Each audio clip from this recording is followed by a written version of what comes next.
ये 4 मुद्दे उठाने वाले हैं। पहला और दिल्ली के लिए सबसे अधिक महत्व का मुद्दा वो घोषणा है जो कि आज के अखबारों में की गई है। उस घोषणा के बारे में कुछ रहस्योद्घाटन पर्दाफाश कर रहे हैं भाई मनीष सिसोदिया। आज कल शाम से बेसिकली खबर दिल्ली में चल रही है कि दिल्ली की कई सौ कॉलोनीज़ को रेगुलराइज करके करीब 60 लाख लोगों को फ़ायदा पहुंचाया जा रहा है। ये पूरी की पूरी खबर कल शाम एक अरुण जेटली जी की प्रेस कॉन्फ्रेंस के आधार पर और उसके बाद पीआईबी के एक छोटे से प्रेस रिलीज़ के आधार पर चलाई गई है। इस प्रेस रिलीज़ में लिखा हुआ है कि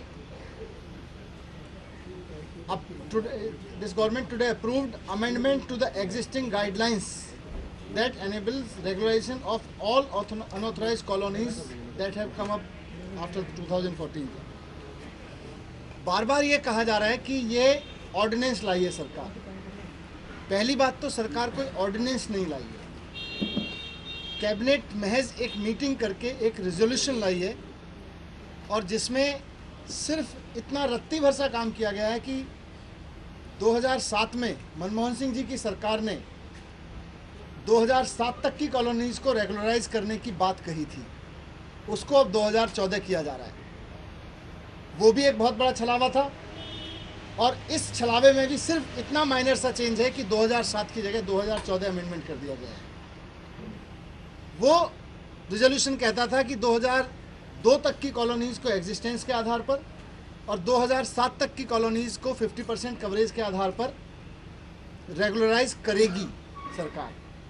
ये रेजोल्यूशन जो कल अपडेट किया गया, इसमें माइनर सा चेंज करके 1 जून 2014 तक की कॉलोनीज़ को एग्जिस्टेंस के आधार पर रेगुलराइज करने की बात कही गई है। ऐसा प्रस्तुत किया जा रहा है क्योंकि पिछली बार जो 2007 में ये रेजोल्यूशन लाया गया, उसके बाद उस वक्त की मुख्यमंत्री शीला दीक्षित जी ने दिल्ली के लोगों के साथ एक बहुत बड़ा छल किया। 895 कॉलोनीज़ को प्रोविजनल सर्टिफिकेट्स बांट दिए। सबको कहा गया कि लीजिए आपकी कॉलोनीज़ रेगुलराइज हो गई, अब आप सेल परचेज कर सकते हो, आपके नक्शे पास होंगे, आप लोग रजिस्ट्री करा सकते हो, आपके होम लोन मिलेंगे, सारे डेवलपमेंट के काम होंगे। लेकिन आप सब गवाह हैं इस बात के कि 2007 से लेके और 2014 तक आज तक भी एक भी कॉलोनी में एक भी मकान का नक्शा पास नहीं हुआ। एक भी कॉलोनी में नगर निगम या विधायक फंड से कोई काम नहीं करने दिया जाता। एक भी कॉलोनी में एक भी रजिस्ट्री आज तक नहीं हुई है। क्यों नहीं हुई है? और आज ये जो छलावा किया गया है अनऑथराइज कॉलोनीज़ को रेगुलराइज करने के अनाउंसमेंट के नाम पे, इसका भी सच यही है कि ऐसा ही होगा। इस रेगुलेशन के बेस पर ना तो दिल्ली की किसी भी अनऑथराइज कॉलोनी में रजिस्ट्री शुरू की जा सकती है, ना नक्शे पास किया जा सकते हैं नगर निगम द्वारा, और ना ही विधायक फंड या नगर निगम के फंड द्वारा कोई डेवलपमेंट का काम हो सकता है। क्यों? क्योंकि दिल्ली में 3 तरह की अनऑथराइज कॉलोनीज़ हैं। एक या और भी हो सकती हैं, मोटे तौर पे 3 तरह की हैं।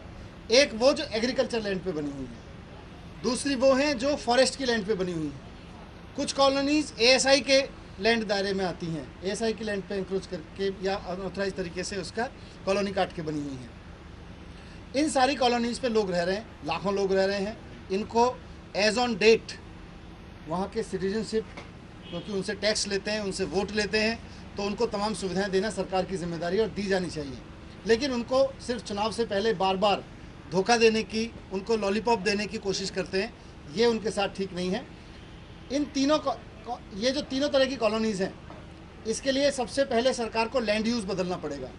एग्रीकल्चर लैंड यूज़ का एग्रीकल्चर की जो लैंड है उसका लैंड यूज़ अलग तरीके से बदलेगा। एएसआई की जो लैंड है उसका लैंड यूज़ अलग तरीके से बदलेगा।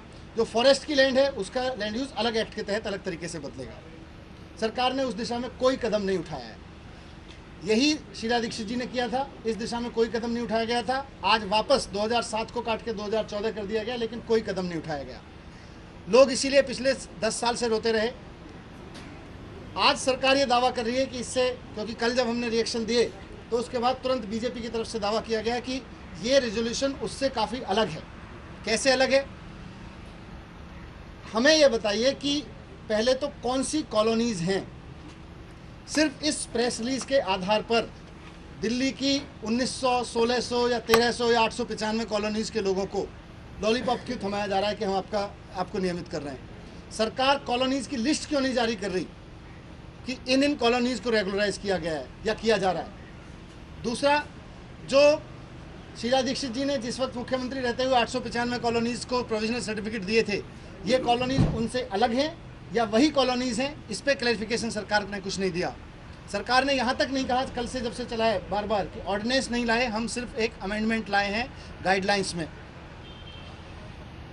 अगर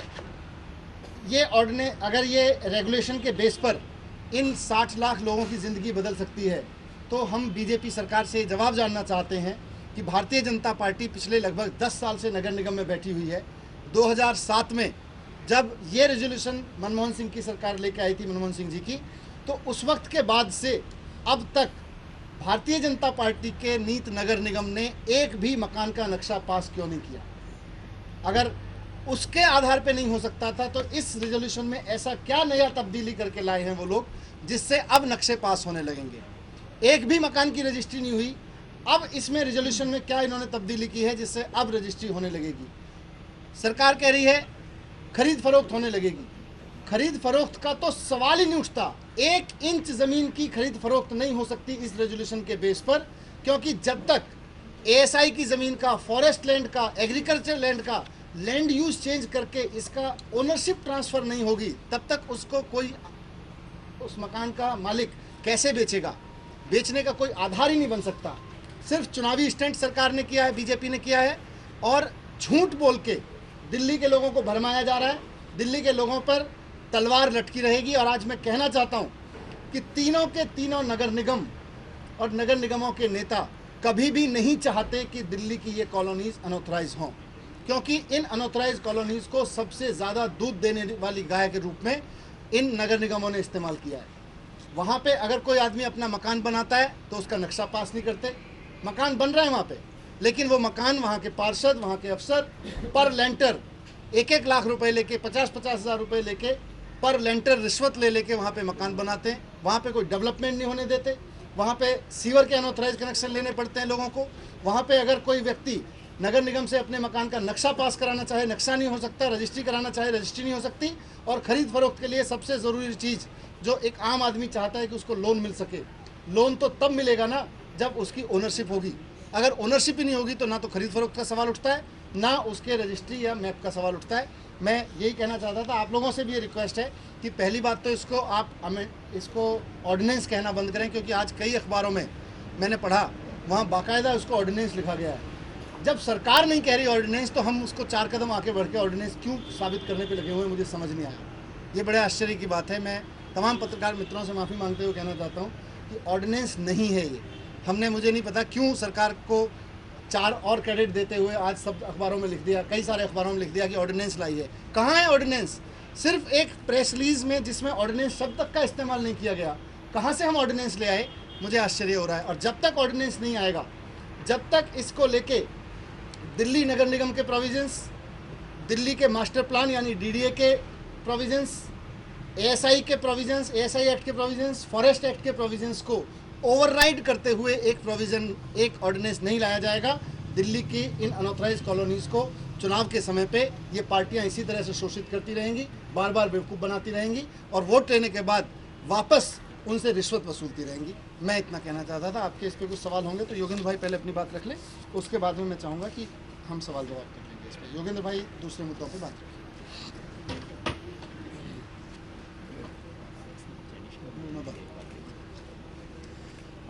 साथियों, कल की कैबिनेट मीटिंग के बाद जो बड़ी बड़ी घोषणाएं हुई, उनमें से एक जो बहुत महत्वपूर्ण और दूरगामी घोषणा है वो है सन 2013 का जो लैंड एक्विजिशंस एक्ट था, जो कि यूपीए सरकार ने जाने से पहले पास किया था। उसमें संशोधन करने की सरकार ने ऑर्डिनेंस के जरिए घोषणा की है। आप सबको ध्यान होगा कि ये 2013 का एक्ट इस देश में बहुत लंबी बहस के बाद बना था। 1894 में अंग्रेज़ों ने लैंड एक्विजिशन एक्ट एक बनाया था। जो कि किसानों के खिलाफ था, जो कि ज़बरदस्ती लैंड एक्विजिशन की परमिशन देता था। इस देश में पिछले 50 साल से संघर्ष हुआ है उस एक्ट के खिलाफ, और तमाम लोगों ने ये स्वीकार किया कि